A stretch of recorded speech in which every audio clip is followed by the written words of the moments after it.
진심으로 누가 저런 돼지 같은 여자랑 결혼해?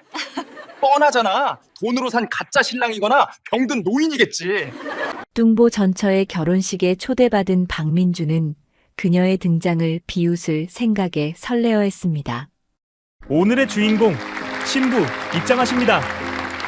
우와, 신부가 정말 여신 같아. 아니 근데 그 돼지는 어디 간 거야? 신부도 돈 주고 알바 쓴 거 아니야? 하지만 면사포가 걷어진 순간 민준의 세상은 완전히 무너져 내렸습니다. 완벽한 사사 사이즈 몸매, 도자기 같은 하얀 피부, 그리고 그녀의 손을 잡은 대한민국 1위 재벌 강민 회장.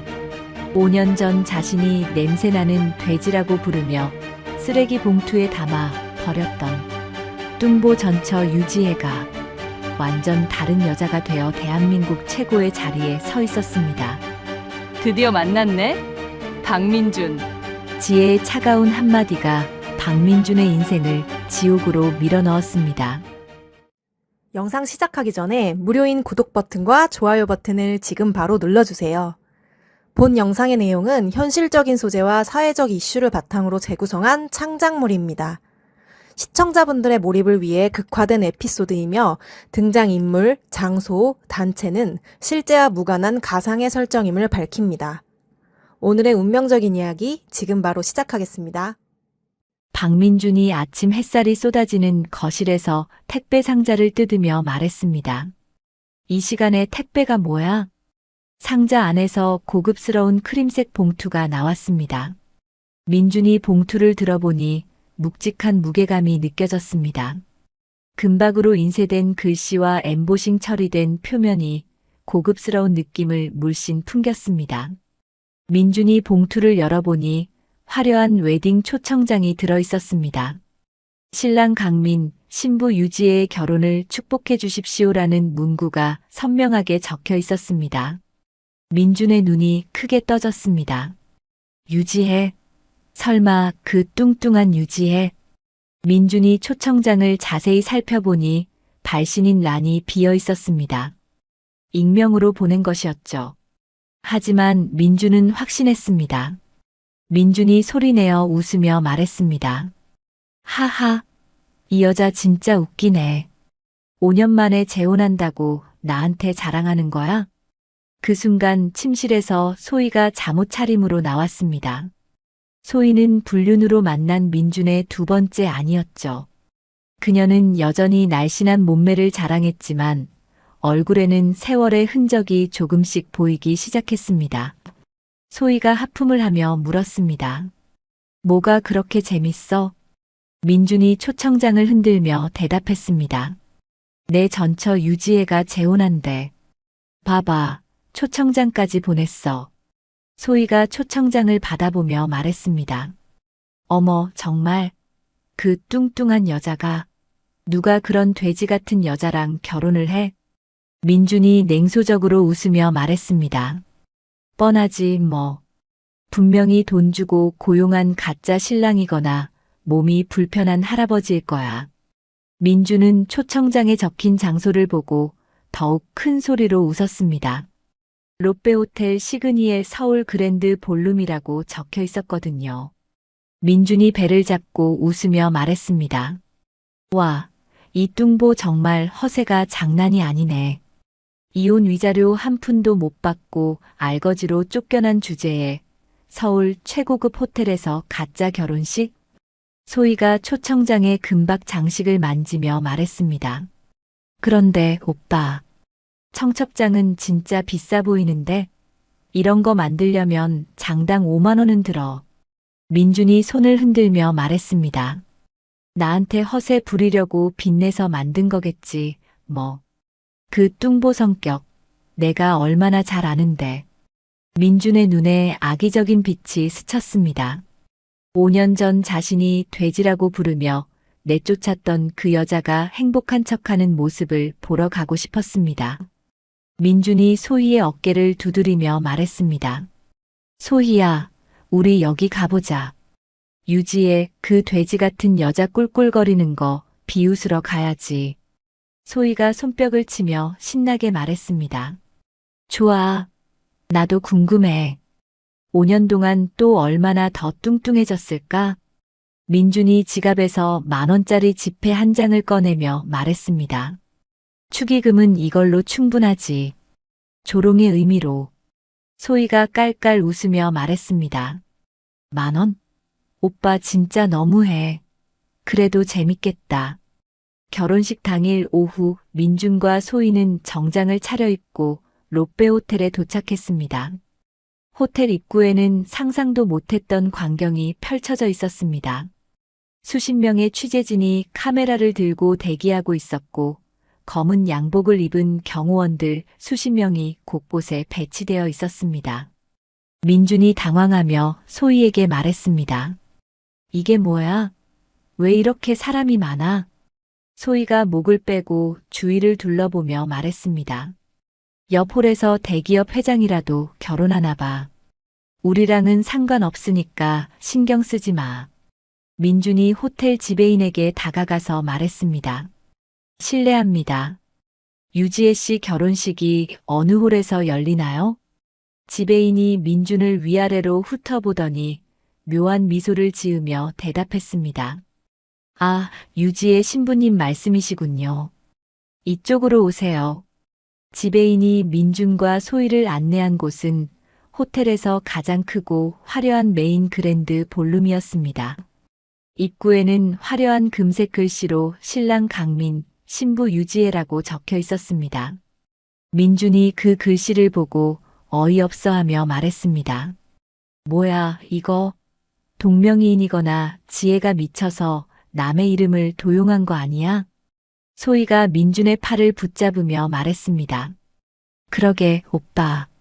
말이 안 되잖아. 그 돼지 같은 여자가 이런 곳에서 결혼식을 한다는 게 말이 돼? 두 사람이 메인 홀 안으로 들어서는 순간 입을 다물지 못했습니다. 천장까지 닿을 듯한 거대한 크리스털 샹들리에가 찬란한 빛을 뿌리고 있었고 바닥에는 고급 대리석이 깔려 있었습니다.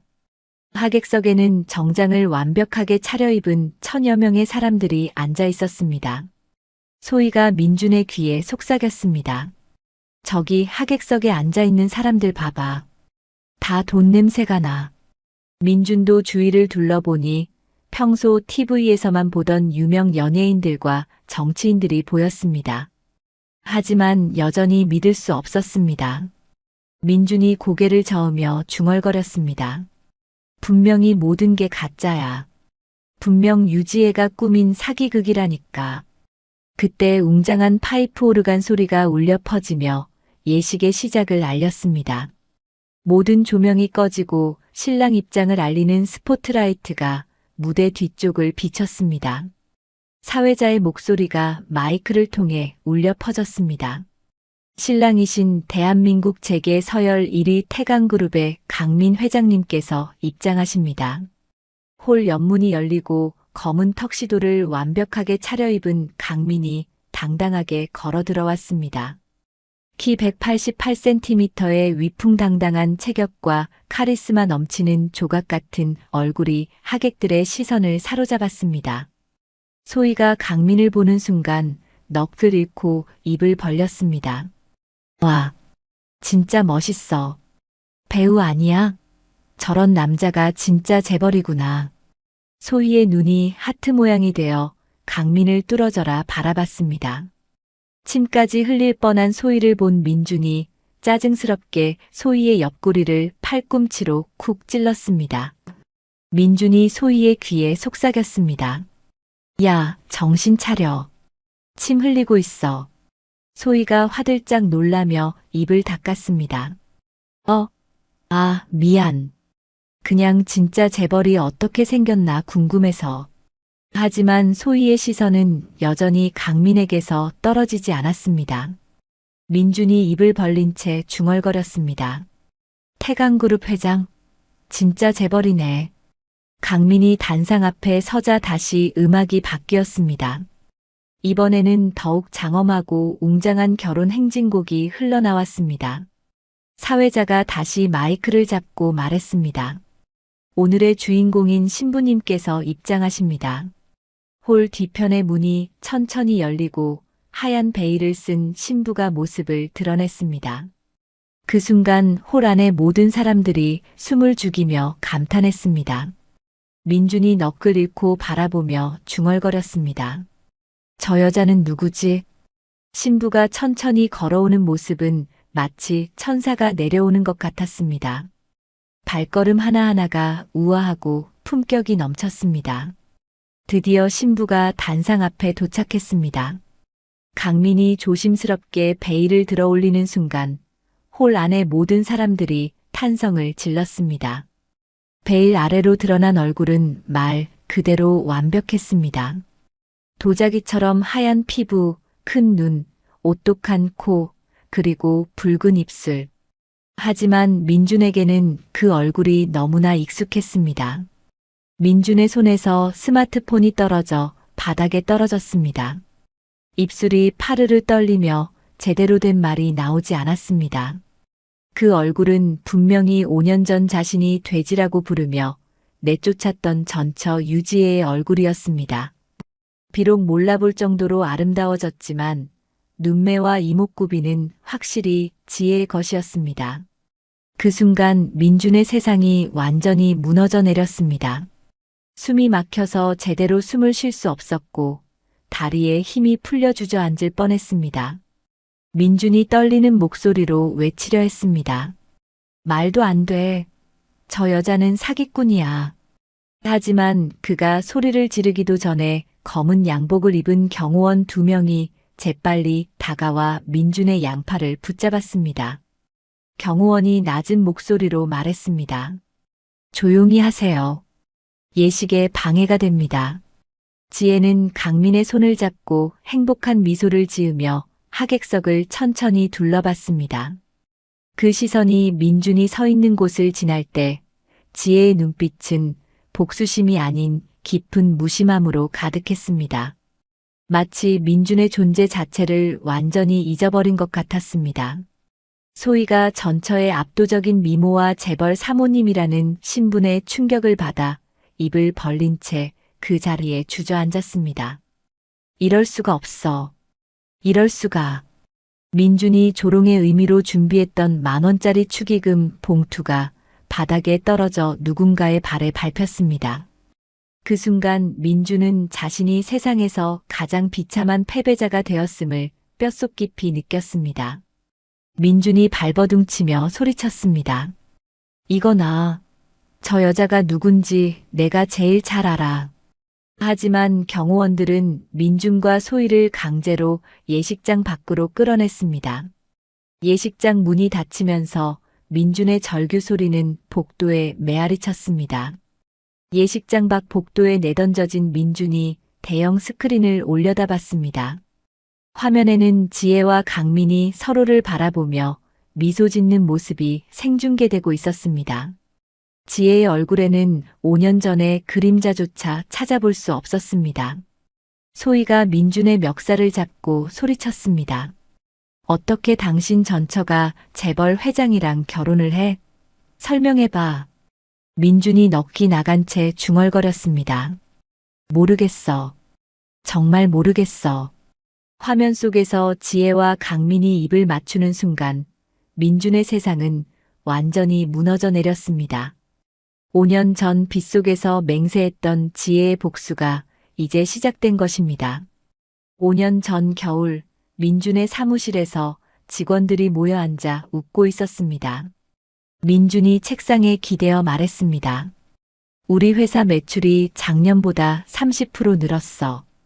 이제 좀 성공한 사업가 같지? 직원들이 박수를 치며 축하했습니다. 그때 지혜가 보온 도시락을 양손에 들고 사무실 문을 열었습니다. 82kg까지 불어난 몸무게 때문에 계단을 올라오느라 숨이 차서 얼굴이 빨갰습니다. 지혜가 조심스럽게 말했습니다. 여보, 점심 가져왔어요.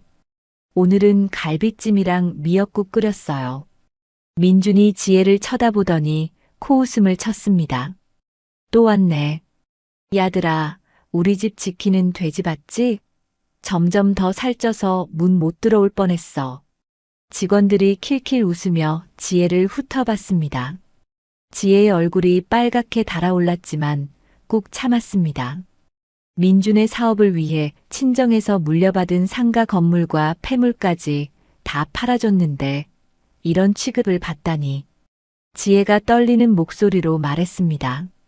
그럼 따뜻할 때 드세요. 차가우면 기름이 굳어요.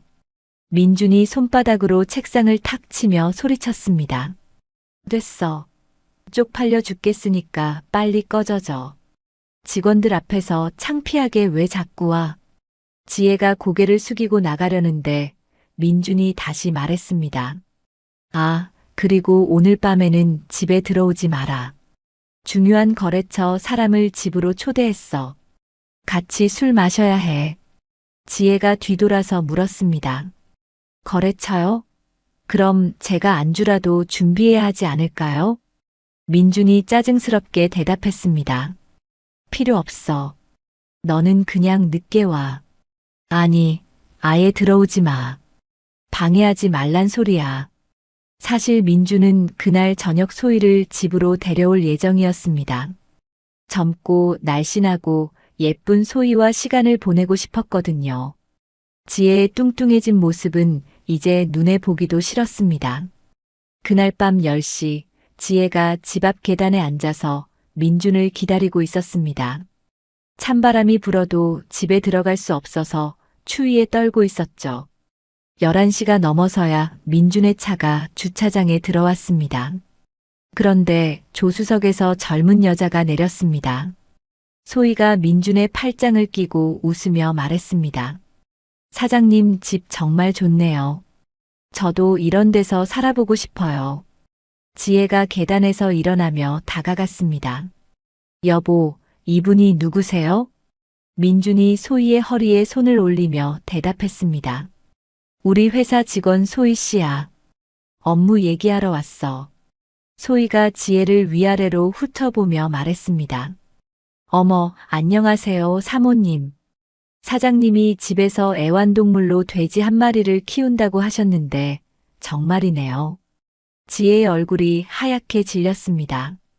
민준이 회사에서 자신을 뭐라고 부르는지 이제야 정확히 알았습니다.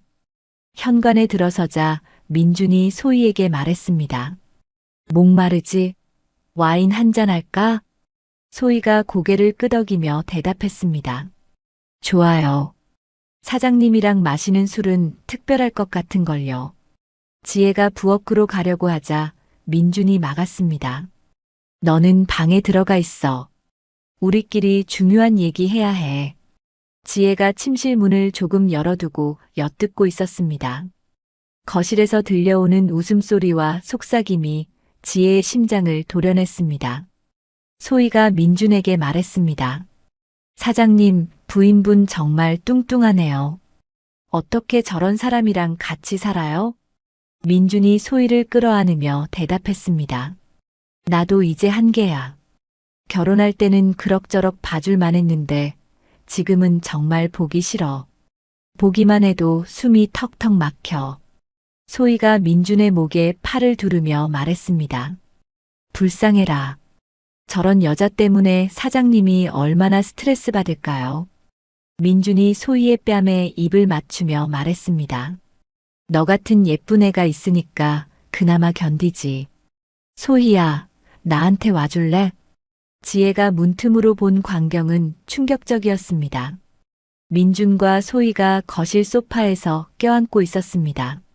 지혜가 혼수로 직접 마련해온 소파에 앉아 남편이 다른 여자와 바람을 피우고 있었습니다. 그날 밤 지혜는 화장실 바닥에 앉아서 밤새 울었습니다. 민준과 소희가 안방 침대에서 내는 소리들이 집안을 가득 채웠습니다. 다음 날 아침 일찍 민준의 어머니가 찾아왔습니다. 까칠한 성격을 가진 60대 중반의 시어머니는 지혜를 보자마자 한숨을 푹 쉬며 혀를 찼습니다. 시어머니가 지혜를 위아래로 훑어보며 말했습니다. 어휴, 이게 뭐야? 너는 어떻게 된 게 볼수록 살이 더 찌니? 진짜 돼지가 따로 없다. 우리 민준이가 널 보면 얼마나 스트레스 받겠어. 지혜가 고개를 푹 숙이며 대답했습니다. 죄송해요, 어머님. 요즘 입맛이 없어서 이상하게 먹게 되네요. 민준의 어머니가 소파에 앉으며 말했습니다. 그게 말이야, 방구야. 입맛이 없는데 먹게 된다고? 거짓말하지 말고 솔직히 말해. 그때 민준이 세수를 마치고 거실로 나왔습니다. 어머니가 민준을 보며 말했습니다. 민준아, 지혜 저꼴 좀 봐라. 어떻게 저런 여자랑 살아? 민준이 지혜를 째려보며 말했습니다. 어머니, 저도 정말 한계예요. 보기만 해도 한심해서 화딱지가 나요. 저도 이제 더 이상 못 참겠어요. 민준의 어머니가 일어서서 지혜 앞에 섰습니다. 야, 유지혜. 네가 그렇게 뚱뚱하니까 여지껏 애도 안 생기는 거 아니야. 양심이 있으면 내 아들한테 폐만 끼치지 말고 당장 이혼 서류에 도장 찍어. 지혜가 깜짝 놀라서 외쳤습니다. 어머님, 갑자기 그게 무슨 말씀이세요? 제가 뭘 잘못했나요? 민준이 냉정하게 말했습니다. 어머니 말씀이 맞아. 우리 이제 그만 끝내자. 나는 이미 마음을 정했어. 지혜가 민준의 바지를 붙잡으며 울부짖었습니다. 여보, 제발요. 제가 다이어트 할게요. 운동도 하고 예전처럼 예뻐질게요. 하지만 민준은 지혜의 손을 거칠게 뿌리쳤습니다. 이미 늦었어. 나는 이제 다른 사람 만나기로 했거든. 민준이 지혜의 옷들을 검은 쓰레기 봉투에 마구 쑤셔 넣기 시작했습니다. 결혼 반지며 신혼여행 사진들까지 모조리 봉투 안으로 들어갔습니다. 지혜가 무릎을 꿇고 매달렸습니다. 제발 한 번만 더 기회를 주세요. 정말 다시 태어날게요. 하지만 민준은 지혜의 짐들을 아파트 복도에 던져버렸습니다. 그리고 문을 쾅 닫고 안에서 자물쇠를 걸었습니다. 지혜가 복도 바닥에 주저앉아 쓰레기 봉투를 안고 흐느꼈습니다. 차가운 12월 바람이 지혜의 온몸을 스쳐 지나갔습니다. 지갑을 뒤져봐도 1,000원짜리 한 장이 전부였습니다. 밤 11시쯤 비가 내리기 시작했습니다. 처음에는 가랑비였지만 점점 세게 내리더니 폭우가 되었습니다. 지혜가 파라솔 아래로 피했지만 빗물이 사방에서 튀어들어왔습니다. 그때 지혜는 편의점 입구 근처에서 떨고 있는 작은 길고양이를 발견했습니다. 새끼 고양이는 비에 완전히 젖어서 야옹야옹 울고 있었습니다. 지혜가 고양이에게 다가가서 말했습니다. 너도 갈 곳이 없구나. 우리 비슷해. 지혜가 자신의 겉옷을 벗어서 고양이를 감싸 안았습니다. 차가운 빗물이 지혜의 어깨와 등을 적셨지만 고양이만큼은 따뜻하게 해주고 싶었습니다. 그 순간 한 남자가 검은 우산을 쓰고 지혜 쪽으로 걸어왔습니다. 30대 후반쯤 되어 보이는 그 남자는 멀끔한 정장 차림이었지만 피곤해 보였습니다. 남자가 지혜 앞에 서서 말했습니다. 이런 폭우에 왜 여기 계세요? 지혜가 고양이를 품에 안은 채 대답했습니다. 괜찮아요. 신경 쓰지 마세요. 남자가 지혜의 젖은 머리카락과 떨리는 어깨를 보며 말했습니다. 감기 걸려요. 우산 쓰세요. 남자가 자신의 우산을 지혜 머리 위에 씌워주었습니다. 지혜가 놀라서 말했습니다. 아니에요, 괜찮아요. 그럼 당신은 어떻게 해요? 남자가 미소를 지으며 대답했습니다. 저는 차가 있어서 괜찮아요. 이 우산은 그냥 가지세요. 지혜가 당황하며 말했습니다. 어떻게 이런 걸 받을 수 있어요? 모르는 사람인데. 남자는 지혜가 안고 있는 고양이를 바라보며 말했습니다. 자신도 힘든데 다른 생명을 돌보는 분이니까요. 당신은 좋은 사람이에요. 남자가 편의점으로 들어가서 우유와 참치캔을 사서 나왔습니다. 지혜에게 건네주며 말했습니다. 고양이가 배고플 것 같아서요. 지혜의 눈에서 눈물이 흘러내렸습니다. 5년 만에 처음으로 받는 진심 어린 따뜻함이었습니다. 지혜가 떨리는 목소리로 말했습니다. 정말 고마워요. 이런 친절을 받을 자격이 없는데. 남자가 고개를 저으며 말했습니다. 모든 사람은 따뜻함을 받을 자격이 있어요. 힘내세요.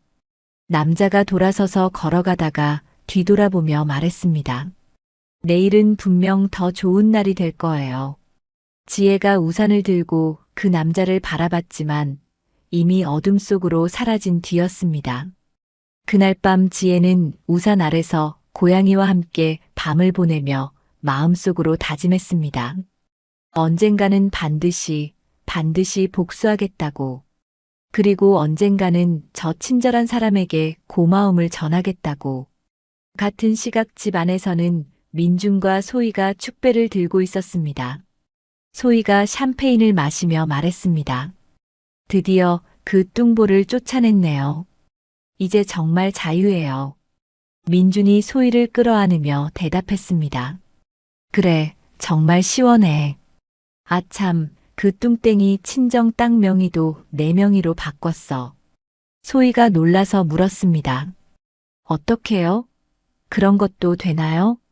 민준이 웃으며 말했습니다. 서류 조작은 내 특기거든. 그 땅으로 앞으로 큰 돈 벌 거야.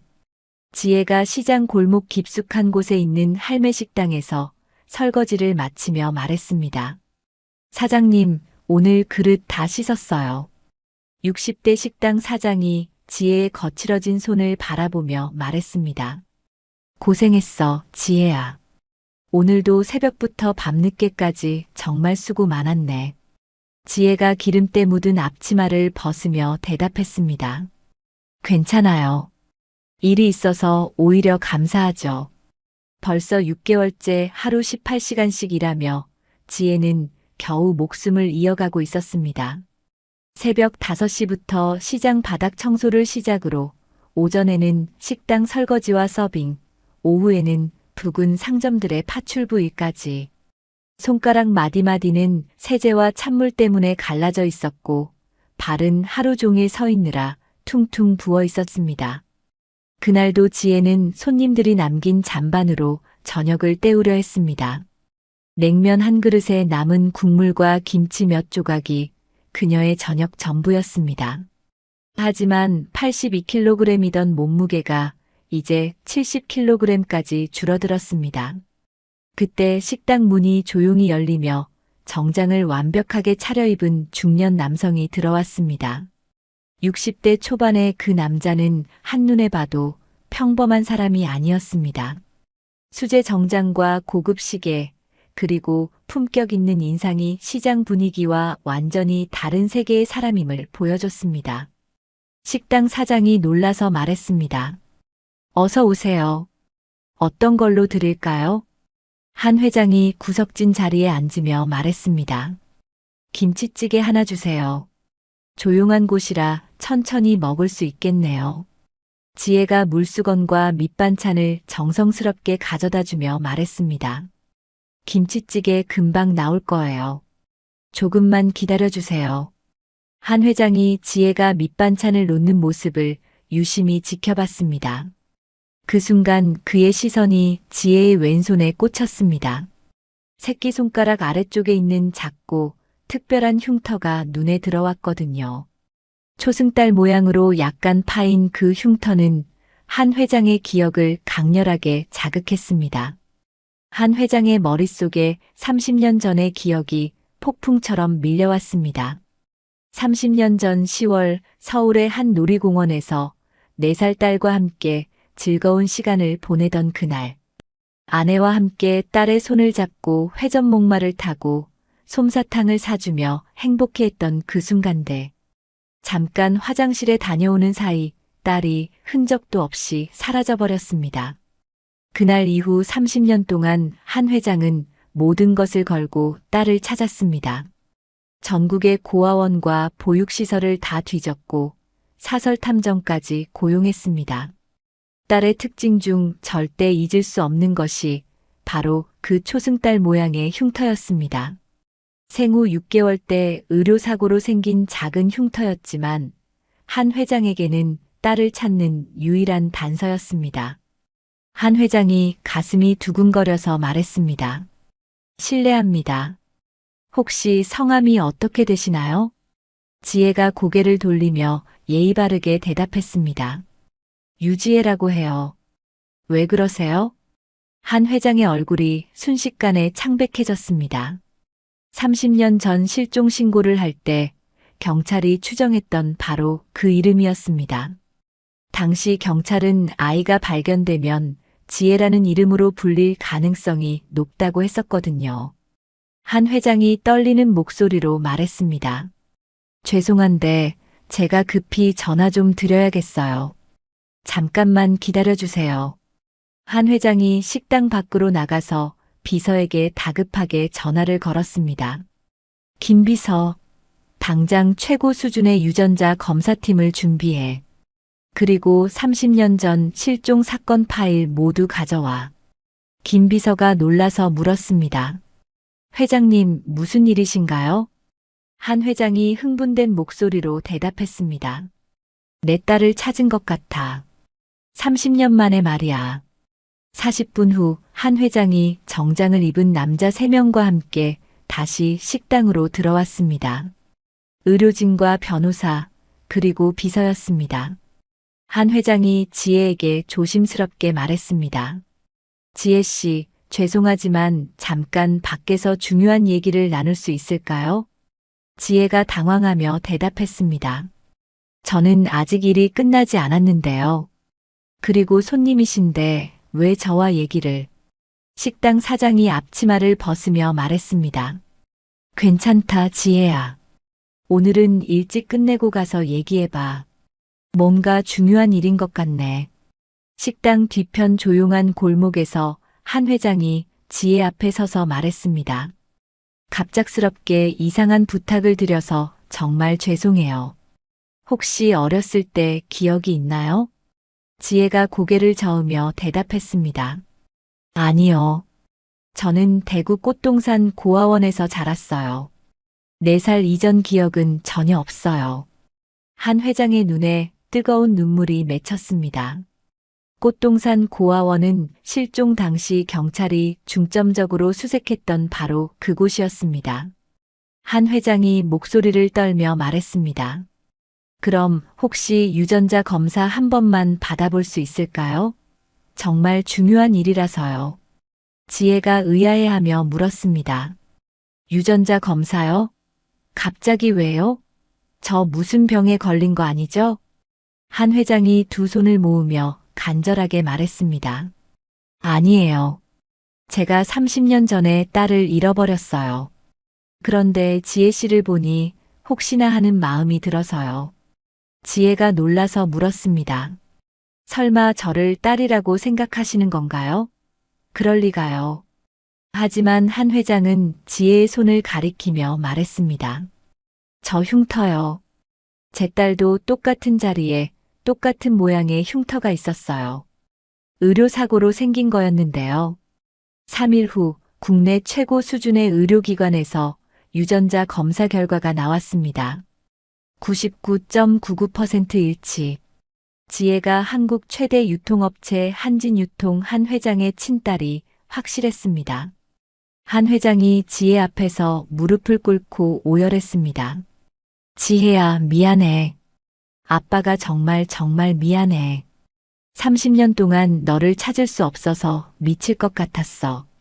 지혜가 믿을 수 없다는 표정으로 뒷걸음쳤습니다. 이런 일이 어떻게 가능해요? 저는 그냥 고아원 출신인데. 한 회장이 지혜의 손을 꼭 잡으며 말했습니다. 너는 한진유통 그룹 회장의 외동딸이야. 재산만 수조 원이 넘지. 내가 너의 친아버지고. 지혜의 머릿속이 복잡하게 돌아갔습니다.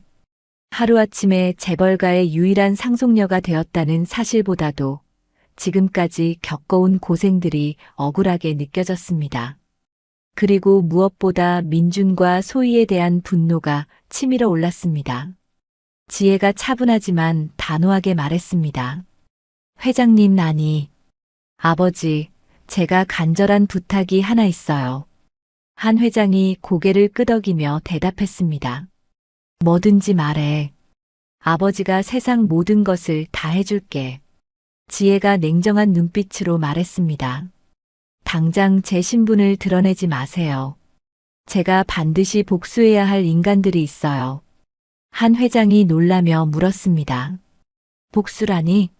누가 내 딸을 괴롭혔어? 지혜가 주먹을 꽉 쥐고 지난 6개월간의 일들을 모두 털어놓았습니다. 민준이 자신을 돼지라고 부르며 가축 취급한 것, 소희와의 당당한 불륜, 양부모님이 물려주신 유산 가로채기, 그리고 쓰레기 봉투에 짐을 넣어 내쫓은 모든 일들을. 한 회장의 얼굴이 점점 일그러지며 분노로 일렁였습니다. 그 쓰레기 같은 놈들을 당장 지구상에서 없애버리자. 하지만 지혜가 손을 저으며 말했습니다. 아니요. 그냥 죽이면 너무 쉬워요. 그들이 절망의 나락으로 떨어지는 걸 두 눈으로 지켜보고 싶어요. 지혜의 눈에는 지난 6개월간의 고통이 만들어낸 차가운 복수심이 타오르고 있었습니다. 지혜가 아버지에게 자신만의 치밀한 5년 복수 계획을 상세히 설명했습니다.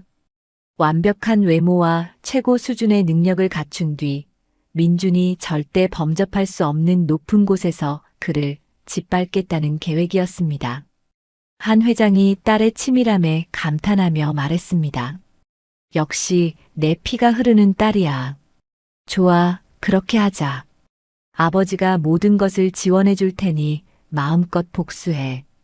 그날부터 지혜의 완전히 새로운 인생이 시작되었습니다.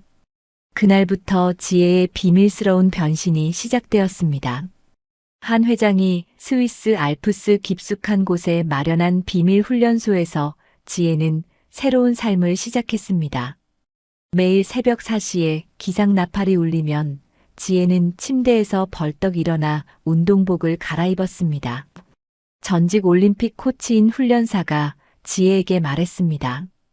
오늘도 6시간 코스예요. 준비되셨죠?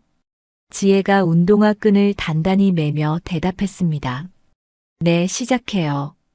1800일 동안 지옥 같은 훈련이 계속되었습니다. 유산소 운동 3시간, 근력 운동 2시간, 스트레칭과 요가 1시간. 지혜의 몸무게는 70kg에서 48kg까지 빠졌고 건강한 다이어트 덕분에 근육은 조각상처럼 탄탄해졌습니다. 동시에 지혜는 하버드 경영대학원 온라인 과정을 수강했습니다. 세계 최고 수준의 교수들로부터 경영학과 금융학을 배우며 엘레나라는 이름으로 새로운 정체성을 구축해 나갔습니다.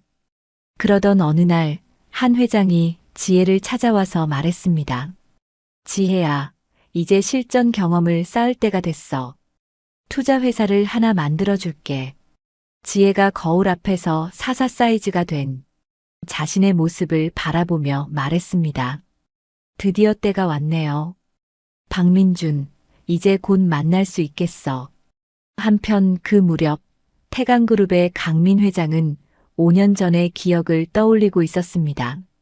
5년 전 차가운 겨울비가 내리던 그날 밤, 후계구도 다툼으로 지쳐서 방황하던 강민은 홀로 거리를 걷고 있었습니다.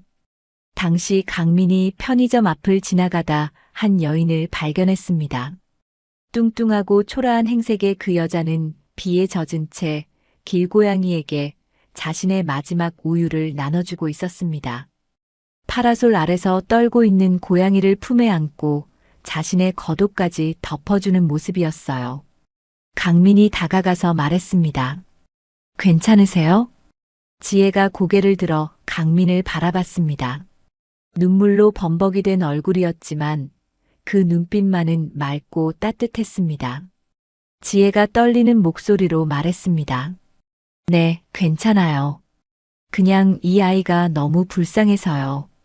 강민이 자신의 우산을 지혜 머리 위에 씌워주며 말했습니다. 우산 쓰세요. 감기 걸려요. 지혜가 놀라서 대답했습니다. 아니에요, 괜찮아요. 저는 괜찮으니까 그냥 가세요. 하지만 강민은 지혜의 선한 마음씨에 깊은 감동을 받았습니다. 자신도 힘들어 보이는데 길고양이를 걱정하는 그 마음이 얼마나 아름다운지 알 수 있었거든요. 강민이 지혜에게 말했습니다. 혹시 어디 갈 곳이 없으시면 제가 도와드릴게요. 지혜가 고개를 저으며 대답했습니다. 아니에요. 저는 혼자서도 잘할 수 있어요. 걱정해 주셔서 고마워요. 그날 밤 강민은 지혜의 모습을 잊을 수 없었습니다. 외모는 초라했지만 그 속에 숨어 있는 진실한 마음이 느껴졌거든요. 하지만 다음 날 다시 찾아갔을 때 지혜는 이미 사라진 뒤였습니다. 5년 동안 강민은 전문 탐정을 고용해서라도 그 여인을 찾으려 했습니다. 하지만 지혜는 한 회장의 도움으로 완전히 새로운 정체성을 만들어 숨어 있는 바람에 찾을 수 없었던 것이었죠.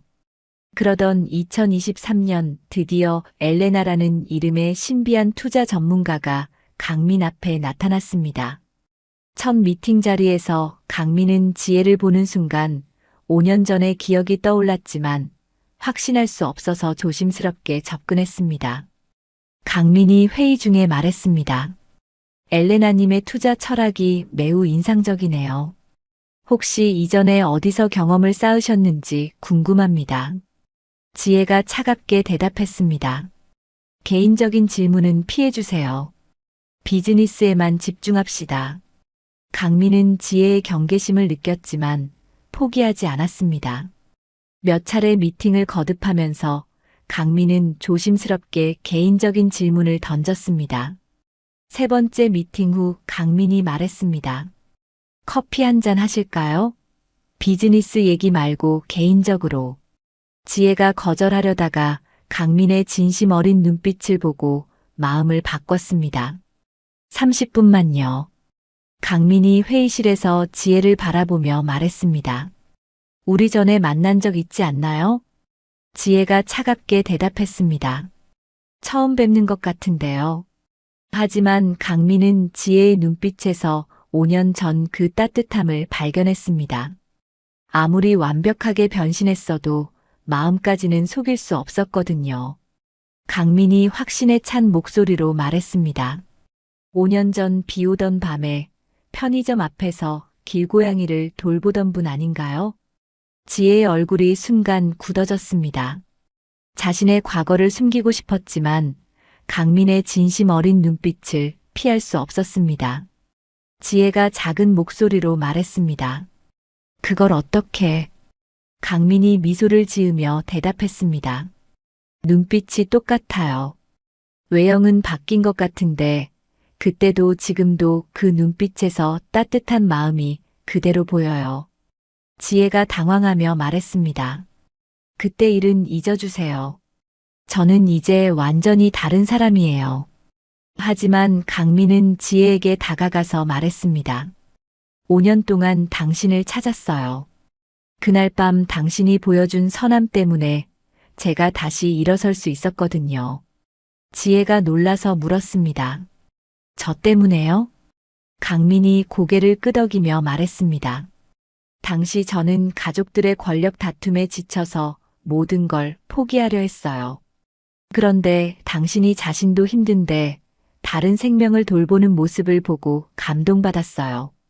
강민이 지혜의 손을 조심스럽게 잡으며 말했습니다. 당신에게 무슨 일이 있었는지 모르겠지만 제가 도와드리고 싶어요. 지혜는 강민의 진심을 느꼈지만 복수 계획을 포기할 수 없었습니다.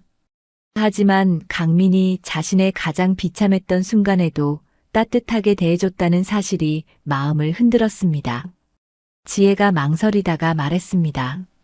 제가 복수하려는 사람이 있어요. 절대 용서할 수 없는 쓰레기들이요. 강민이 진지하게 말했습니다. 그럼 제가 도와드릴게요. 당신이 직접 심판할 수 있도록 제가 가장 든든한 뒷배가 되어주겠습니다. 지혜가 강민의 눈을 바라보며 말했습니다. 왜 그렇게까지 해주려고 해요? 저는 그냥 과거에 뚱뚱하고 초라한 여자일 뿐인데. 강민이 지혜의 얼굴을 바라보며 말했습니다. 외모는 중요하지 않아요. 당신의 진짜 마음을 알고 있으니까요. 5년 전에도 지금도 당신은 아름다운 사람이에요. 그때부터 강민과 지혜는 진정한 동반자가 되었습니다. 강민은 태강그룹의 모든 자원을 동원해 지혜의 복수를 지원했습니다. 지혜도 강민의 진심을 알아가면서 마음의 문을 조금씩 열었습니다. 6개월 후 강민이 지혜에게 청혼했습니다. 나와 결혼해줘, 지혜야. 당신이 복수를 완성할 수 있도록 가장 확실한 뒷배가 되어주고 싶어. 지혜가 강민의 청혼 반지를 바라보며 말했습니다. 정말 저와 결혼하고 싶어요? 복수가 끝나기 전까지는 제가 차가울 수도 있어요. 강민이 지혜의 손에 반지를 끼워주며 말했습니다. 당신이 진정한 행복을 찾을 때까지 내가 곁에서 기다릴 거야. 그리고 결혼식 날 세상에서 가장 화려한 모습으로 그 쓰레기들 앞에 서게 해줄게. 지혜가 강민의 품에 안기며 말했습니다. 정말 후회하지 않을 거예요? 강민이 지혜를 안으며 대답했습니다. 당신과 함께라면 어떤 일이든 후회하지 않아. 고마워요. 당신이 있어서 정말 다행이에요. 한편 그 시각 민주는 자신의 회사가 서서히 위험에 빠지고 있다는 사실을 전혀 모르고 있었습니다. 정체불명의 투자 회사들이 MJ 로지스틱스의 지분을 야금야금 사들이고 있었지만 민주는 오히려 투자자들이 몰려든다며 좋아하고 있었습니다. 민준이 소희에게 말했습니다. 요즘 우리 회사 인기가 정말 좋아. 투자 문의가 계속 들어와. 소희가 명품 가방을 들고 말했습니다. 역시 당신은 사업 천재야. 그 뚱뚱한 여자 버린 게 정말 신의 한 수였어. 하지만 그들은 알지 못했습니다. 5년 전 자신들이 버렸던 그 여자가 이제 그들을 완전히 무너뜨릴 준비를 마쳤다는 사실을. 지혜와 강민의 화려한 결혼식이 끝난 다음 날 오후 2시 MJ 로지스틱스 본사 20층 대형 회의실에서 긴급 주주총회가 열렸습니다. 민준이 새 양복에 고급 넥타이를 단정하게 매고 회의실 문 앞에서 초조하게 서성거렸습니다. 어제 결혼식에서 본 충격적인 광경 때문에 밤새 한숨도 자지 못했지만 오늘은 인생을 바꿀 수 있는 중요한 투자 미팅이 있어서 정신을 바짝 차려야 했습니다. 민준이 젊은 비서에게 다급하게 물었습니다. 투자자분이 언제 도착하신대? 비서가 태블릿을 확인하며 대답했습니다. 곧 도착하실 예정입니다.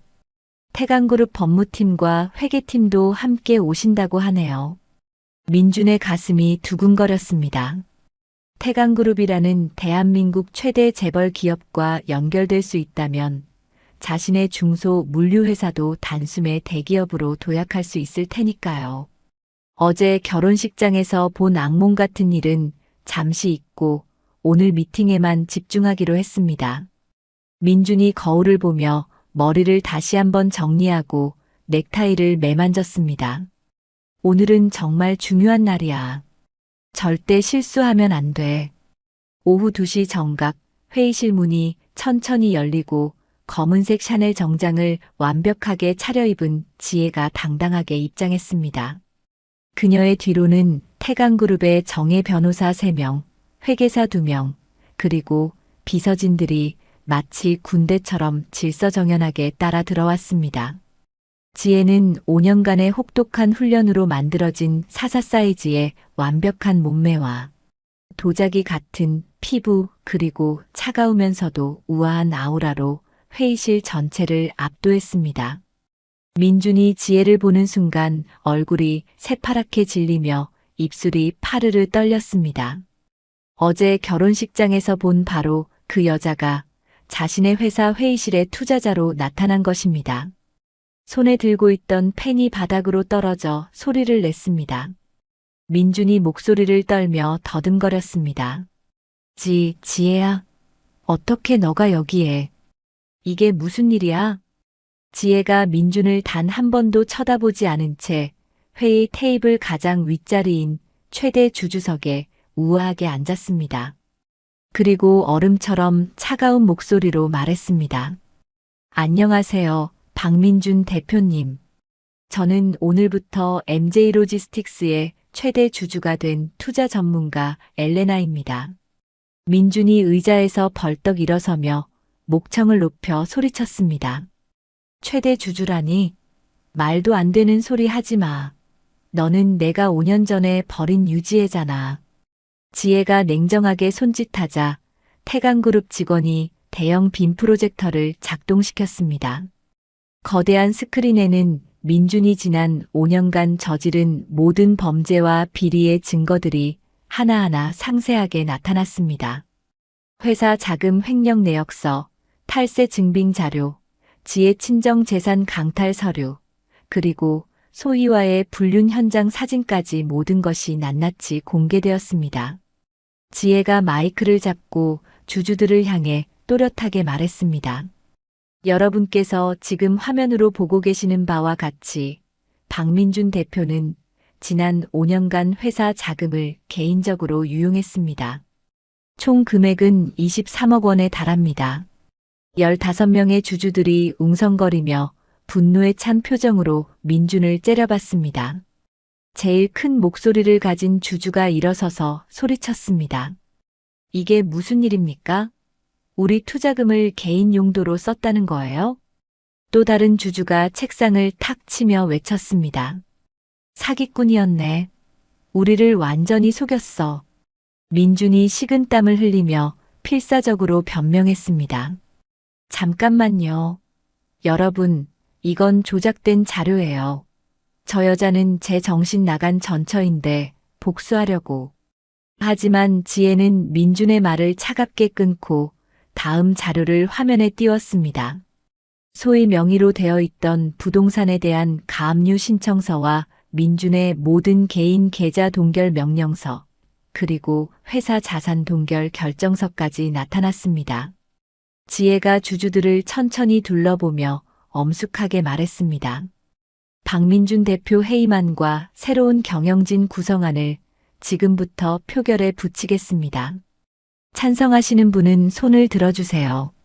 주주 15명 중 14명이 즉시 손을 번쩍 들었습니다. 민준만 홀로 떨리는 손으로 반대표를 던졌지만 아무 의미가 없었습니다. 지혜가 냉정하게 선언했습니다. 가결되었습니다. 박민준 전 대표는 즉시 모든 직책에서 해임됩니다. 바로 그 순간 회의실 문이 벌컥 열리고 화장이 번진 소희가 미친 듯이 난입했습니다. 소희가 지혜를 향해 달려들며 손톱으로 핥히려 하면서 악을 썼습니다. 이 더러운 년, 어떻게 이럴 수 있어? 내 인생을 망가뜨렸어. 하지만 지혜는 5년간 스위스에서 받은 무술 훈련 덕분에 소희의 공격을 가볍게 피했습니다. 소희가 바닥에 고꾸라져 무릎이 깨지자 지혜가 차갑게 내려다보며 말했습니다. 천박한 건 5년 전이나 지금이나 여전하네요, 이소희 씨. 지혜가 다시 주주들을 향해 돌아서서 마지막 폭탄을 터뜨렸습니다. 여러분께 정말 놀라운 사실을 하나 더 알려드리겠습니다. 지혜가 새로운 서류 뭉치를 펼쳐 보이며 침착하게 말했습니다. 박민준 전 대표가 사채까지 끌어다가 50억 원을 들여 매입한 개발 예정지 토지는 사실 완전한 가짜 정보였습니다.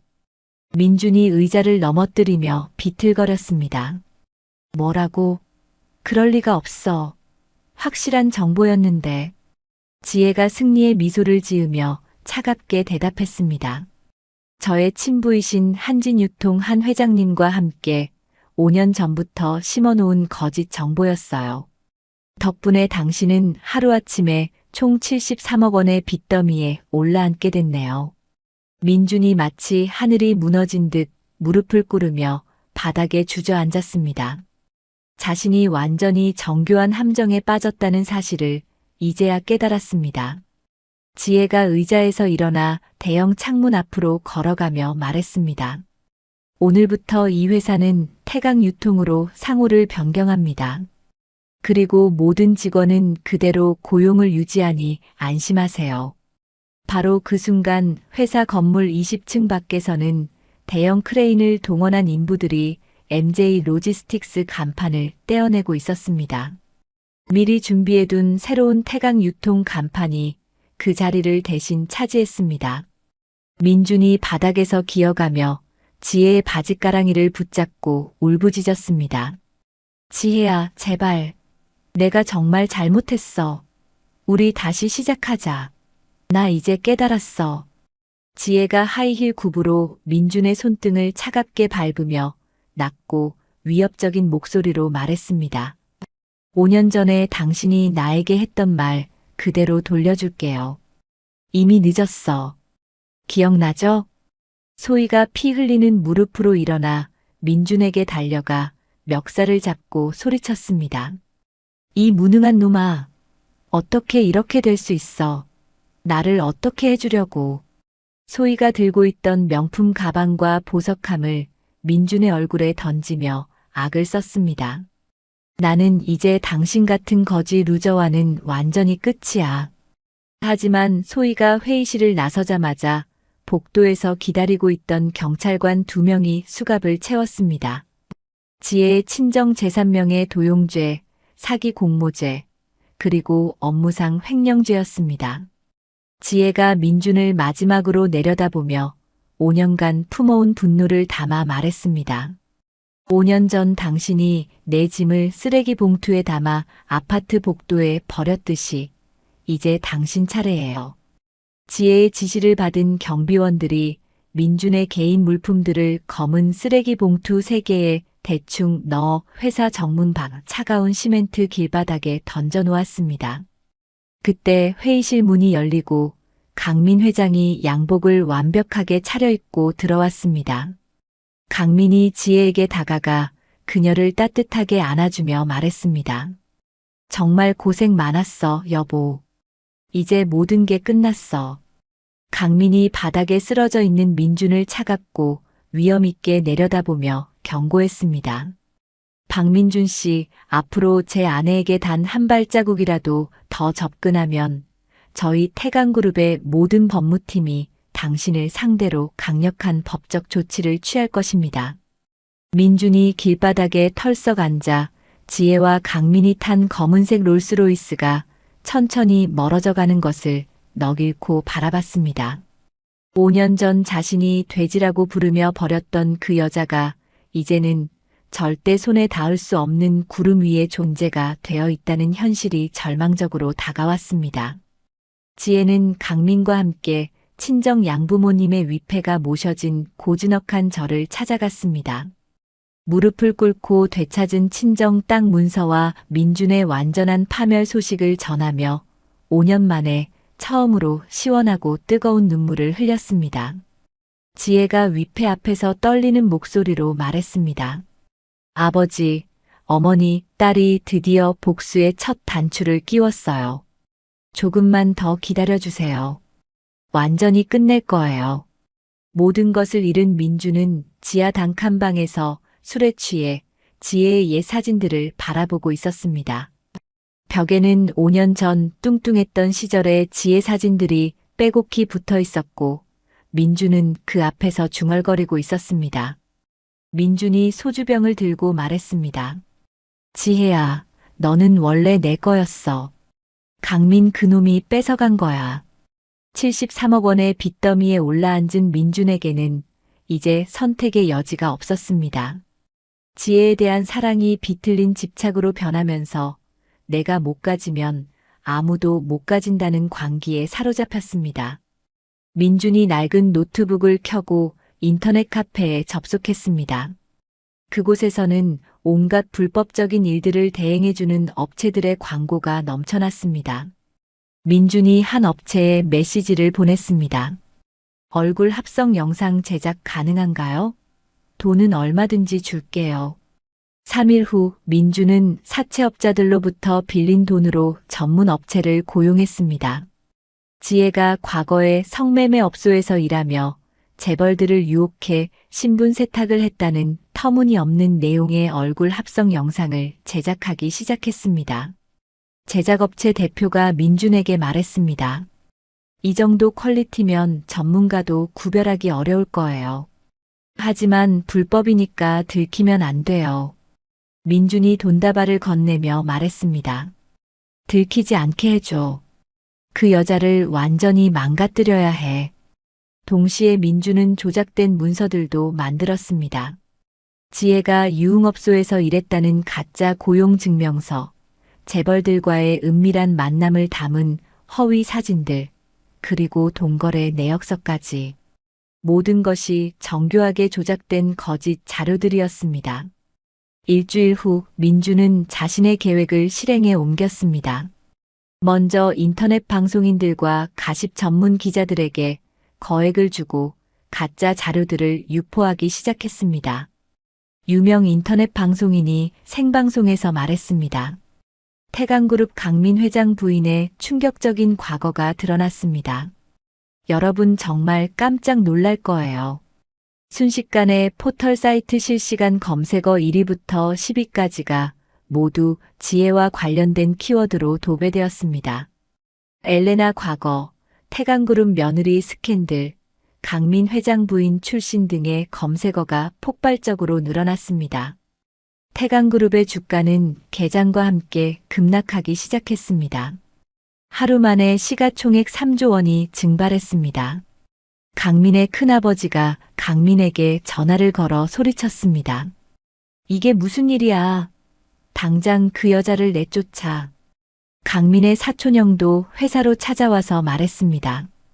회장직을 물러나지 않으면 이사회에서 해임시킬 거야. 강민이 단호하게 대답했습니다. 절대 그럴 수 없습니다. 저는 제 아내를 믿습니다. 한편 구치소에서 풀려난 소희도 민준의 계획에 가담했습니다. 소희가 민준을 찾아와서 말했습니다. 나도 그년을 망가뜨리고 싶어. 내가 뭘 도와주면 돼? 민준이 소희에게 협박 편지를 건네며 말했습니다. 지혜한테 이걸 전달해. 100억을 주지 않으면 더 치명적인 자료를 공개하겠다고. 소희가 메시지를 보낸 다음 날 더욱 악질적인 계획을 실행했습니다. 민준은 지혜의 퇴근길을 미리 파악하고 그곳에서 기다렸습니다. 밤 9시경 지혜가 태강그룹 본사에서 나오자 민준이 나타났습니다. 민준이 지혜의 팔을 붙잡으며 말했습니다. 지혜야, 잠깐만 얘기하자. 지혜가 차갑게 대답했습니다. 할 말 없어요. 비켜요. 하지만 민준은 더욱 거칠게 지혜를 붙잡았습니다. 강민도 곧 널 버릴 거야. 그 양반이 재벌가 체면 때문에 언제까지 참을 것 같아? 민준이 지혜를 강제로 끌어안으려 했습니다. 나한테만 와. 내가 모든 걸 조용히 해줄게. 지혜가 민준을 밀어내며 소리쳤습니다. 손 떼요. 하지만 민준은 지혜에게 억지로 입맞춤을 시도했습니다. 그 순간을 노리고 있던 파파라치들이 숨어서 사진을 찍었습니다. 다음 날 아침 모든 인터넷 언론에 엘레나 회장 불륜 스캔들 현장 포착이라는 기사가 떴습니다. 교묘하게 편집된 사진들은 마치 지혜와 민준이 다정하게 입을 맞추는 것처럼 보였습니다. 강민이 기사를 보고 화를 내며 말했습니다. 이런 조작된 기사를 어떻게 내보낼 수 있어? 하지만 태강그룹 가문 내부의 반대는 더욱 심해졌습니다. 이사회가 열리고 강민에게 경영권 해임안이 제출되었습니다. 강민의 작은아버지가 말했습니다. 강민아, 가문의 명예를 생각해라. 더 이상 버틸 수 없어. 강민이 회의실을 박차고 나가며 소리쳤습니다. 저는 제 아내를 끝까지 믿겠습니다. 그날 밤 강민이 집에 돌아오자 지혜가 짐을 싸고 있었습니다. 지혜가 눈물을 흘리며 말했습니다. 미안해요. 저 때문에 당신까지 무너지게 할 수는 없어요. 강민이 지혜의 손을 잡으며 말했습니다. 어디 가려고 해? 함께 이겨내야지. 지혜가 고개를 저으며 말했습니다. 안 돼요. 저 때문에 태강그룹이 망하면 수많은 직원들이 피해를 봐요. 하지만 강민은 지혜를 끌어안으며 말했습니다. 지혜야, 나에게 당신 없는 삶은 아무 의미가 없어. 우리 반격할 방법을 찾아보자. 우린 부부잖아. 그때 민준이 강민에게 전화를 걸어왔습니다. 민준이 술에 취한 목소리로 말했습니다. 야, 강민 이 새끼야. 지혜 몸에는 내가 새긴 흔적들이 가득해. 5년 동안 내가 매일 밤 어떻게 했는지 알고 있나? 민준이 차마 입에 담지 못할 폭언들을 쏟아냈습니다. 강민의 얼굴이 분노로 일그러졌지만 지혜가 말렸습니다. 지혜가 강민에게 말했습니다. 저런 쓰레기 말에 흔들리면 안 돼요, 여보. 우리가 이기는 길은 진실을 밝히는 것뿐이에요. 지혜는 자신의 개인 자산을 모두 털어 국제적인 화이트 해커팀을 고용했습니다. 민준이 조작한 영상의 원본 데이터를 찾기 위해서였습니다. 동시에 소희의 배신을 이용하기로 했습니다. 소희는 민준이 자신을 버리고 지혜와 다시 결혼할 생각을 한다는 사실을 알고 분노했습니다. 소희가 지혜의 변호사에게 전화를 걸어 말했습니다. 박민준이 모든 걸 조작한 증거가 있어요. 거래하고 싶어요. 지혜는 소희의 배신을 이용해 민준이 얼굴 합성 영상을 제작 의뢰하는 현장의 CCTV 영상과 계약서 원본을 확보하는데 성공했습니다. 강민이 지혜와 함께 태강그룹 가문 어른들 앞에 나섰습니다. 강민이 단호하게 말했습니다. 내 아내를 모욕하는 것은 곧 태강을 모욕하는 것입니다. 제가 회장직을 걸고 진실을 밝히겠습니다. 지혜가 조용히 말했습니다. 내일 전국에 생중계되는 기자회견을 열어서 모든 진실을 공개하겠어요. 지혜는 민준을 영원히 매장시키기 위한 마지막 준비를 시작했습니다. 이제 진짜 복수가 시작되는 순간이었습니다. 다음 날 아침 8시 정각, 전국 3대 방송사와 20여 개 언론사가 모인 프레스센터 대강당에서 지혜의 생중계 기자회견이 시작되었습니다. 지혜는 짙은 남색 명품 정장을 완벽하게 차려입고 강민 회장과 함께 비장한 표정으로 단상에 올랐습니다. 플래시가 터지는 가운데 200여 명의 기자들과 카메라가 그들을 향해 집중되었습니다. 지혜가 마이크 앞에 서서 또렷하고 당당한 목소리로 말했습니다. 안녕하십니까? 저는 태강그룹 강민 회장의 아내이자 한진유통그룹 한진수 회장의 딸인 유지혜입니다. 기자들 사이에서 웅성거림이 일었습니다. 엘레나가 아니라 유지혜라는 본명을 공개한 것은 처음이었습니다. 지혜가 계속해서 말했습니다. 지난 며칠간 저에 대한 악의적인 가짜 뉴스와 조작된 영상들이 유포되었습니다. 오늘 이 자리에서 모든 진실을 밝히겠습니다. 지혜의 손짓에 따라 대형 스크린에 첫 번째 자료가 나타났습니다. 세계적인 디지털 포렌식 기관인 MIT 미디어랩의 분석 보고서였습니다. 지혜가 보고서를 가리키며 말했습니다. 민준이 유포한 영상이 얼굴 합성, 즉 AI 딥페이크 기술로 조작된 가짜임을 입증하는 세계 최고 수준 보안 기관의 공식 분석 결과입니다. 화면에는 영상의 픽셀 단위 분석 결과와 조작 흔적들이 상세하게 표시되어 있었습니다. 기자들이 메모를 하며 놀라는 표정을 지었습니다. 지혜가 두 번째 증거를 공개했습니다. 다음은 박민준이 얼굴 합성 영상 제작업체와 통화하며 조작을 의뢰하는 음성 파일입니다. 스피커를 통해 민준의 목소리가 생생하게 울려 퍼졌습니다. 그 여자를 완전히 망가뜨려야 해. 돈은 얼마든지 줄 테니까 완벽하게 만들어줘. 기자회견장이 술렁였습니다. 한 기자가 손을 들고 질문했습니다. 그럼 박민준 씨와는 어떤 관계신가요? 지혜가 깊은 숨을 쉬고 5년 전에 끔찍한 기억을 떠올리며 말했습니다. 박민준은 저의 전 남편입니다. 5년 전 제가 스트레스로 체중이 늘자 저를 집에서 기르는 돼지라고 부르며 학대했습니다. 지혜가 스크린에 5년 전 자신의 사진을 직접 올렸습니다. 82kg까지 불어난 모습과 눈물로 범벅이 된 얼굴이 적나라하게 드러났습니다. 지혜가 떨리는 목소리로 계속했습니다. 박민주는 상간녀와 불륜을 저지르고 저를 내쫓았습니다. 그리고 제 친정 부모님의 유산인 토지를 불법으로 가로챘습니다. 스크린에 민준이 지혜의 친정 재산 명의를 소유로 바꾼 위조 서류가 나타났습니다. 위조 과정이 담긴 CCTV 영상과 함께 결정적 증거들이 공개되었습니다. 한 기자가 질문했습니다. 그럼 어떻게 지금의 위치까지 오르셨나요? 지혜가 눈물을 글썽이며 대답했습니다. 제가 한진유통 한 회장님의 30년 전 실종된 딸이라는 사실이 우연히 밝혀졌습니다.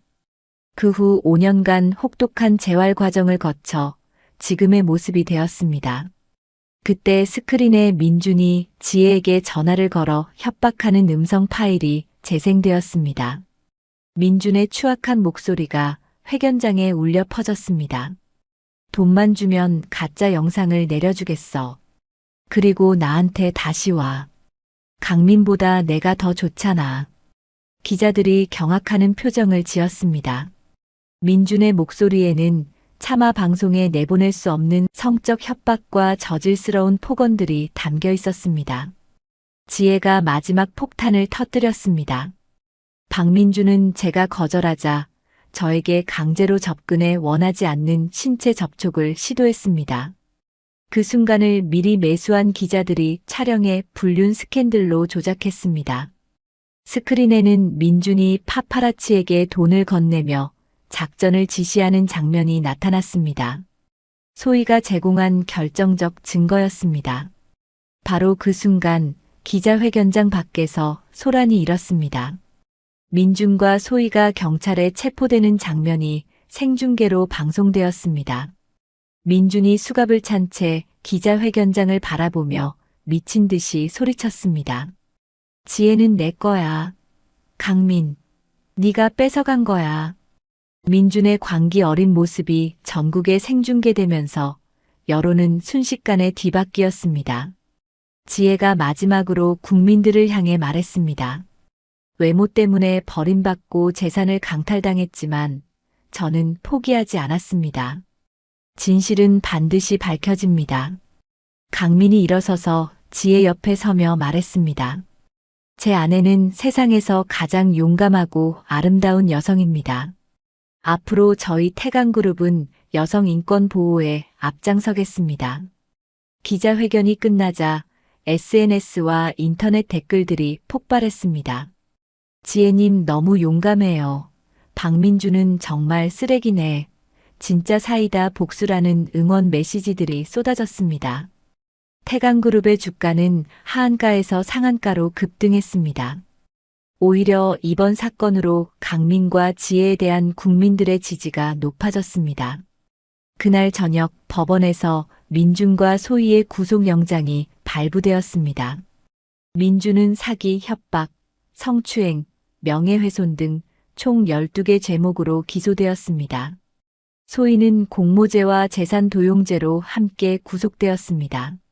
민준이 구치소 독방에서 지혜의 신문 사진을 바라보며 중얼거렸습니다. 지혜야, 미안해. 내가 정말 잘못했어. 하지만 이미 너무 늦었습니다. 민준은 1심에서 징역 15년을 선고받았습니다. 강민이 가짜 뉴스를 퍼뜨린 언론사들을 상대로 1,000억 원의 손해배상 소송을 제기했습니다. 승소한 배상금은 전액 여성폭력 피해자 지원재단에 기부되었습니다. 태강그룹 가문의 어른들이 지혜 앞에 줄지어 고개를 숙였습니다.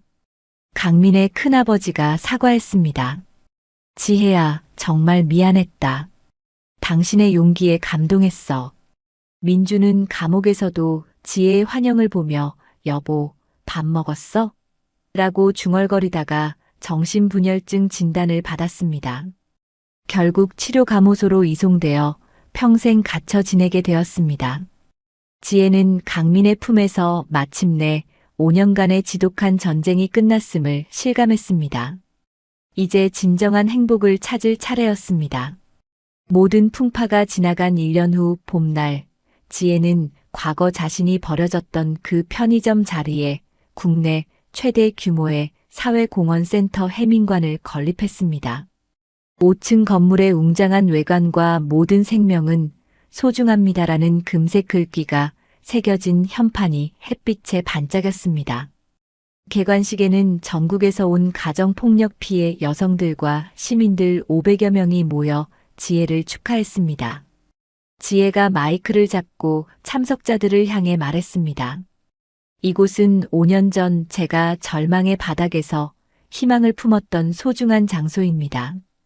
이제 같은 아픔을 겪는 분들의 새로운 시작을 돕는 공간이 되었으면 합니다. 박수가 터지는 가운데 지혜는 더 이상 다이어트의 강박을 느끼지 않는 자연스럽고 건강한 50kg의 몸무게를 유지하고 있었습니다. 매일 아침 요가와 명상으로 하루를 시작하고 저녁에는 강민과 함께 한강변을 산책하며 평온한 일상을 보내고 있었습니다. 강민이 지혜를 위해 매일 아침 전용 헬기에 제주도에서 직접 가져온 싱싱한 동백꽃을 실어보냈습니다. 지혜의 사무실에는 항상 향긋한 꽃내음이 가득했고 직원들은 그녀를 꽃사모님이라고 부르며 따랐습니다. 한편 치료감호소에 갇힌 민주는 매일 아침 간수가 배달하는 신문의 지혜 관련 기사를 오려 벽에 붙이고 있었습니다. 작은 독방 벽면은 지혜의 사진과 기사들로 도배되어 있었습니다. 민준이 벽에 걸린 지혜 사진을 바라보며 혼잣말했습니다. 여보, 오늘 저녁은 뭘 해줄 거야? 내가 좋아하는 된장찌개 끓여줄 거지? 간수가 민준을 바라보며 한숨을 쉬었습니다. 5년째 같은 망상을 반복하는 민준의 모습이 안쓰러웠지만 이미 돌이킬 수 없는 상태였습니다. 소희는 3년형을 마치고 출소했지만 세상은 그녀에게 더 가혹했습니다. 생계를 위해 시장 바닥에서 야채 다듬기 일을 시작했지만 지혜의 복수 덕분에 전 국민이 그녀의 얼굴을 알아봤습니다. 시장 상인이 소희를 가리키며 말했습니다. 저 여자 TV에서 본 그 나쁜 년 아니야? 소희가 모자를 깊이 눌러쓰고 고개를 숙였지만 소용없었습니다. 어디를 가든 손가락질을 받으며 제대로 된 일자리를 구할 수 없었습니다. 소희가 원룸 반지 하방에서 라면을 끓이며 울부짖었습니다. 내가 왜 이런 꼴이 되어야 해? 유지의 그년 때문에. 하지만 아무도 소희의 절규를 들어주지 않았습니다. 과거의 죗값을 치르고 있는 것이었습니다. 복수가 모두 끝나고 평온한 일상을 보내던 어느 날, 지혜는 몸의 변화를 느끼기 시작했습니다. 아침마다 속이 미식거리고 평소 좋아하던 커피 향에도 구토감을 느꼈습니다. 지혜가 화장실에서 나와 강민에게 말했습니다. 여보, 요즘 몸이 좀 이상해요. 계속 메스꺼워요. 강민이 걱정스러운 표정으로 대답했습니다. 병원에 가봐. 스트레스 때문일 수도 있으니까. 지혜는 처음에 단순한 소화불량이라고 생각했습니다. 하지만 증상이 2주째 계속되자 강민의 권유로 병원을 찾았습니다. 산부인과에서 검사를 받은 지혜가 의사의 말을 듣고 눈이 휘둥그레졌습니다. 의사가 미소를 지으며 말했습니다. 축하드려요. 임신 6주 차십니다. 아기가 건강하게 자라고 있어요. 지혜가 믿을 수 없다는 표정으로 물었습니다. 정말요? 제가 정말 임신한 건가요? 의사가 초음파 화면을 가리키며 대답했습니다. 여기 보이는 작은 점이 바로 아기예요. 심장 박동도 아주 튼튼해요. 지혜의 눈에서 기쁨의 눈물이 흘러내렸습니다. 5년간의 고통과 복수를 마친 후 찾아온 새로운 생명이었습니다. 지혜가 병원에서 나와 강민에게 전화를 걸었습니다. 여보, 지금 어디예요? 중요한 얘기가 있어요. 강민이 회의 중이었지만 지혜의 목소리에서 뭔가 특별함을 감지하고 즉시 병원으로 달려왔습니다. 지혜가 강민의 손에 초음파 사진을 올려주며 말했습니다. 우리에게 아기가 생겼어요. 강민이 사진을 바라보며 감격해서 말을 잇지 못했습니다. 정말이야? 지혜가 고개를 끄덕이며 대답했습니다. 네, 우리 아기예요. 강민이 지혜를 조심스럽게 안아주며 말했습니다. 고마워, 지혜야. 세상에서 가장 소중한 선물을 줘서. 그날 저녁 두 사람은 한진유통의 한진수 회장에게 기쁜 소식을 전했습니다. 한 회장이 초음파 사진을 보며 눈물을 글썽였습니다. 30년 만에 찾은 딸이 이제 나를 할아버지로 만들어주는구나. 그해 가을, 지혜에게 생애 최고의 기쁨이 찾아왔습니다. 건강한 아들이 태어난 것입니다. 아기는 지혜의 지혜로운 눈매와 강민의 강인한 턱선을 그대로 빼닮았습니다. 지혜가 신생아실에서 갓 태어난 아들을 바라보며 눈물을 흘렸습니다. 아가야, 엄마가 너에게 줄 수 있는 가장 소중한 것은 사랑이란다. 강민이 지혜의 어깨에 손을 올리며 말했습니다. 우리 아들도 엄마처럼 따뜻한 마음을 가진 사람이 되었으면 좋겠어. 한진유통의 한 회장은 손주를 처음 안아보는 순간 감격의 눈물을 흘렸습니다. 30년간 잃어버린 딸에 대한 그리움과 이제야 완성된 가족에 대한 기쁨이 복받쳤습니다. 한 회장이 지혜에게 말했습니다. 이제야 내 인생의 경영이 완벽해졌구나. 모든 재산을 너와 손주에게 물려주마. 지혜가 아버지의 손을 잡으며 말했습니다. 아버지, 그동안 정말 고생 많으셨어요. 이제는 하고 싶은 거 하시면서 편안히 쉬세요. 지혜와 강민의 아들인 시우의 돌잔치가 열린 날, 지혜는 전국의 미혼모와 가스라이팅 피해 여성들을 위한 희망 기금 1,000억 원 전달식을 함께 진행했습니다. 지혜가 무대에서 말했습니다. 제가 받은 상처가 다른 분들에게는 희망이 되었으면 합니다. 포기하지 마세요. 여러분도 충분히 아름답고 소중한 존재입니다. 기금을 받은 한 여성이 울면서 말했습니다.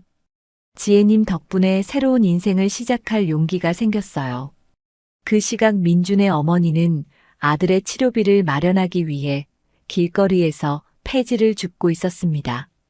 70세가 넘은 나이에 등이 구부러진 채 무거운 리어카를 끌고 다니는 모습이 처량했습니다. 민준의 어머니가 전광판에 나오는 지혜와 손주 사진을 보며 무릎을 꿇고 통곡했습니다. 내가 잘못했다. 지혜야, 미안해. 하지만 지혜는 그들을 결코 용서하지 않기로 했습니다. 자신이 받은 상처는 용서할 수 있지만 앞으로 아들을 위해서는 선을 그어야 했습니다.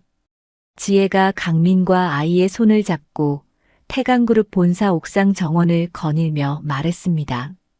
여보, 나 정말 행복해요. 강민이 지혜를 바라보며 대답했습니다.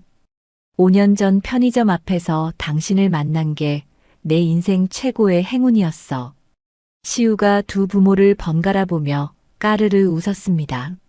석양이 아름답게 지는 서울 시내가 세 가족을 따뜻하게 감쌌습니다. 지혜가 과거에 뚱뚱했던 자신을 떠올리며 생각했습니다. 진정한 복수는 그들을 해치는 것이 아니라 자신이 그들보다 훨씬 더 행복해지는 것이었습니다.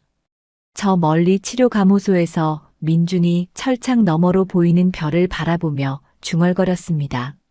지혜야, 나 지금 별 보고 있어. 너도 같은 별 보고 있지? 우리는 하나니까.